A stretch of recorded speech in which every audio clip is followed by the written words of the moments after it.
If it's happening in Melbourne, it's happening on Triple M's Hot Breakfast. 3.5 minutes after 7, Triple M's Hot Breakfast. It's 25 degrees at the moment and a top today of 28. So some news, Darc, of our own this morning, and that is to announce that we will be finishing Triple M's Hot Breakfast at the end of this month. And after a wonderful 11-year run, we've decided that's it.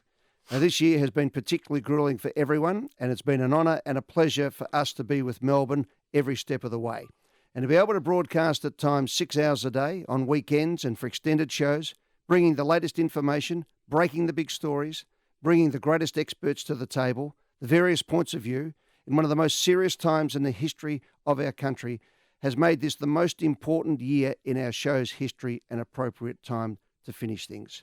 Personally, I've said to friends and colleagues, as you know, Darc, for the last few years, that I would continue doing breakfast radio until my boys were through school. I knew with school and football and other media and work commitments where I'd be every hour of every day of every week of every year for a fair while now. Well, that finishes at the end of this month too, so it's time to move on. And speaking to Triple M, they too are keen to put in place a long-term plan, and we wish whoever sits behind this microphone going forward the best of luck. And Darc, I've been very lucky. I started at this station 32 years ago. Now, I can't believe that I'm saying that. It just seems like yesterday. I started as a breakfast radio in 1988 as the sports reporter with the D generation. Yep. And didn't they kick on? Then with Richard Stubbs, a superstar, with his breakfast show, before starting the grill team with my old mate Trev Marmalade and Jane Kennedy, and then the drive grill team with Dermot Brereton and Bridget Duclos, and establishing Triple M football. So I've had a fair bit of equity in this place over the journey, and I love it dearly. A few years break and I was back, Darc. So then, 11 years ago, we started a new style of breakfast radio, first with Tony Moclair and Mika Buchan, then the next phase with mighty Mick Malloy. What an absolute superstar. And the great Will Anderson, two of the just most unique, interesting, intellectual and brilliant people you could possibly work with. Our new format for FM was what we wanted to do when we started this, Darc, when you and I sat down. And as a result of that, we won the award at the International Radio Awards in New York City for the most innovative radio format. We wanted to be different, and we have been. All the time I've had you, my great friend and colleague, Luke Darcy, sitting next to me, Rosie Walton looking straight at me, Seb Costello and Tommy Brown as our news-breaking stars, and executive producers like Jay Mueller, who shared the dream with me from day one. In the last few years, Michael James has proven we made the right call as he's become an executive producer of the highest quality. Our old friend Sarah Fayur went from here to New York City to be part of Howard Stern's massive show. Dave Collins, DC, our amazing music technician, has been amazing. Audio technician has been amazing as our sound engineer, and so many assistant producers, including our current Will Ralston, and we'll recognise the others over the next few weeks. All great professionals, all wonderful contributors, all with great futures. I'd like to thank Peter Harvey and Ben Amafio for giving this show the green light. To Mike Fitzpatrick and all the sales team, promotions department and management for their support and guidance along the way. But most of all, to the friends, combatants, international stars, sports people, and of course the local sports stars of every sport, but particularly our beloved footy for giving so freely of their time and goodwill. Even Donald Trump was a guest on the Hot Breakfast. Before he was the president, we set him up. We gave him his platform. I remember. To our wonderful sponsors over the years, particularly Lexa Blackburn and Chemist Warehouse, Jetstar Qantas, CUB, etc. Thank you for your amazing support. The international local stars of music who underlined their brilliance and in some cases showcased it for the first time before becoming stars in their own right, live at Eddie's desk, thank you. To the politicians who came on to tell Melbourne what was going on, debated but also had their say, as was the tone of this show, thank you. To the biggest names in business, sport, music, and most importantly our Triple M family, thank you for contributing and listening, because without listeners, radio is just a piece of furniture in the corner. With them, it's a magic medium that connects with immediacy like no other. I remember Darc as a schoolboy saying once that I'd like to be on the radio. It sounded exciting. I was told then, you need to have a special voice to do so.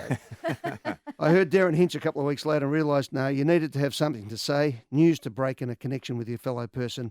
That is what radio is all about. And I hope and I'm confident that that is what this show has provided. So from the beaches of Gallipoli to the Olympic Games, the Super Bowl to the World Cup, and luckily for all of us, we've celebrated a premiership while on air and much, much more. Children born, parents buried, ups and downs aplenty. For me, the 4:30 alarm the last few years has killed me. until every morning when at 6 a.m. the light would go on and Rosie would cue me and I'd say, "Good morning, everyone. Welcome to Triple M's Hot Breakfast." It's been an honour and a privilege, and now we change and innovate again. And Darc, I hand the microphone to you, my friend and colleague. Yeah, thank you, Ed. And I was driving in this morning, Rosie, thinking, what would I say this morning? Yep. And I was reminded, as I've taken that same path for the last 11 years, of the second ever day I did the show, Ed. I was 33 years of age. I was fresh out of footy. And in my mind, don't be late. Do not be late for the hot breakfast, whatever you do. And I don't think I slept a wink that night. I jumped up out of bed, turned the lights on, woke back up, jumped in my car, got halfway here, looked at the clock. It was 2:45 in the morning. He's keen. And I got into the office. I was that raw and had such little idea what I was doing, I couldn't turn the lights on. So I sat just to the left of me here in pitch black for 2 hours. You do a bit of thinking in those 2 hours, and I thought, I've got a very short-lived career here. I don't think I'll make it to the end of the year. So I sit here 11 years later and just incredibly grateful, Ed and Rosie, incredibly privileged to have been able to do this show for such a long period of time. Ed, I think I first met you in 1994, and I always think of you and I think of Blockbuster and I think of Big. In fact, the first time you ever said my name, it was actually reading out that I'd been dropped from the Bulldogs. So we didn't get off to a great start, mate. It's fair to say. But when you rang me many years later and said, I want to start this radio show, I think the first thing I said to you, I've actually got to broadcast the Commonwealth Games. And you said, great, you'll be our correspondent. And that's the way you always think, Ed. And I've always resonated with it. It's always appealed to me, mate. What's the next best thing? What's the next great fun thing you can do? And some of the best experiences I've ever had in my life have been the last 11 years. And you mentioned them, but to go to London and do the Olympics, Mick eating the last dumpling derailed the show for 12 months for Rosie. We had to get that back on track. You and I were in Rio for the Olympics, Rosie, with Seb, and one of the great moments I've ever had. The World Cup of Soccer is the best sporting event I've ever been to. 4 Super Bowls, the hot breakfast is broadcast from. But I think the moment that I think of when I think of this show was standing alongside you and Mick and our great mate Jay Mueller on the centenary of Anzac, which was a few years ago. I think all of us shed a tear that morning when the sun came up over that extraordinary part of the world, and thinking of what our brothers and sisters had done before us 100 years earlier. It was just a remarkable thing to broadcast from that peninsula that day. And this, to me, sums up the hot breakfast, Ed and Rosie, because it went from tears and emotion to, if you work with Ed, when things are done, he likes to get out. And so I remember you turning around and said, right, we're getting out of here now. And Jay said, hey, man, there's about an 8-hour wait. And you're not one to wait. So I'll never forget, we found a Turkish driver who was a bread delivery man. We jumped in the back of that van. So we've gone from emotion and tears to one of the most extraordinary moments I've ever had, to trying to find our way through security checkpoints in the back of a bread van. Ed, you somehow managed to get the Triple M coverage of Anzac Day, and you were yelling at the umpires on the radio. You couldn't even see the game, mate, and you were yelling at the umpires as we found our way off the peninsula. And that sums up the show, Rosie, to me. It's been magnificent. It's been humorous. It's been mischievous. It's been extraordinary at the same time. And as I said, some of those moments are the best moments I've ever had in my life. I've got the words of Jay Mueller, our great friend who started producing the show, saying, thanks for doing your job. He used to walk his mantra at the end of the show and go, thanks for doing your job, man. And I feel that today, as well as wanting to thank, and we'll do this more in the next couple of weeks. Exactly. So to Will Ralston and Michael James, who's turned out to be an unbelievable producer, and DC's the best audio guy in the business, and Seb and Tommy. We want to really do that properly in the next couple of weeks. And all our contribitors over the journey and everything else. We'll do that in the next couple of weeks. But I do need to look across the screen and look at Rosie, who has become a lifelong friend, Rosie, and I mean that. I wouldn't have got... This is my longest relationship. Yeah. Well, this is the longest show in the history of breakfast on Triple M. And I wouldn't have got through the 11 years without you. Likewise. I mean it. I just glance over the screen, Ed, and you It's get a telling look. a little twinkle in the eye. And the thing I'm going to miss the most, actually, is going to be your laugh, because it's infectious. It's generous. Most of the time, you're laughing at something stupid I've done off air that's kept us going over the journey. So I love our friendship, Rosie, the best time. Thank and you, I love everybody. working with you. It's been incredible. Ed, 11 years ago, I had no idea of the privilege it was to talk to Melbourne every day. You did. I didn't understand it. I do now, and it's been an incredible honour. I know 2020 has been a really hard year, and it's a year that's caused a lot of hardship, probably more than the state of Melbourne or Victoria has ever experienced before, to be honest with you. And I hope that we've been able to give a voice this year to those that haven't got through as well as others have, and I hope there's been a sense of empathy that's come through. We celebrated random acts of kindness, which meant a lot to me this year when people have been struggling, and hopefully we've been able to ask sort of some meaningful questions in a respectful way across the year. I turned last night to my youngest boy, Max, who was born 1 year into the show. And I said, Maxie, tomorrow we're going on to say that this 11-year hot breakfast is finished. And he said, that's cool, Dad. And I said, why is that, mate? And he said, well, you know what? I've never seen you in the morning. You haven't walked me to school before. So I'm looking forward to doing that. There's some great projects coming up, both with Triple M and other parts of my life that I'm looking forward to. But to say it's an honour and a privilege to talk to the people in Melbourne. And we call them the Triple M family, Ed, because it generally feels like family. So thanks to you and thanks to Rosie, I couldn't have had a better time. And we'll both stay connected with Triple M. There's some things, once we have a good sleep, that we'll come back with. And Darcy will, of course, be very much involved in Triple M football. There's a changing media landscape, which I want to immerse myself in and just have some think time to get things going. I'm very proud to have been reappointed on the board of Visit Victoria. We've got some work to do to get our state back on top of where we need to be. And I think next year's going to be a very challenging year in football as well. So my beloved Collingwood, but also my beloved AFL is something I want to really focus on.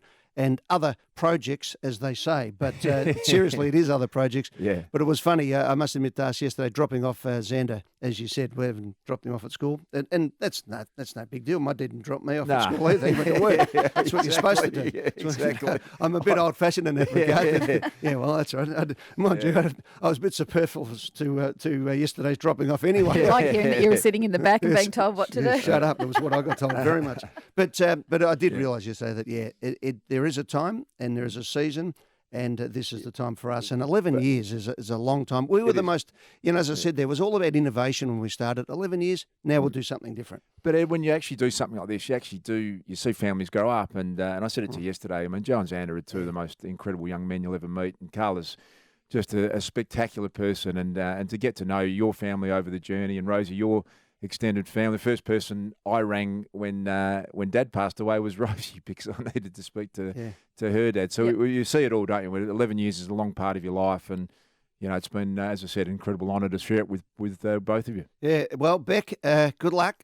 And Carla, as Carla said to me, I married you for dinner, not for lunch. Now get out of the house. She's going to get me for breakfast for a little while now as well. But Beck, and to your beautiful family as well, Darcy, and good luck. Young Sam's coming through beautifully, and hope he follows his father and his grandfather. And we've lived through both our families this year. It's we hope that we've had a connection to people who listen to our show, because quite often people see you as media stars and things like that. We're not. We live in Melbourne. We go to the footy. We love listening to our music. We go to concerts. We go to restaurants around town. We live in this place. We've lived all through it, every part of it, and Melbourne has given us everything in our lives. Certainly has for me, that's for sure. So with that, we're going to, there's some calls coming through. I might take some calls as well.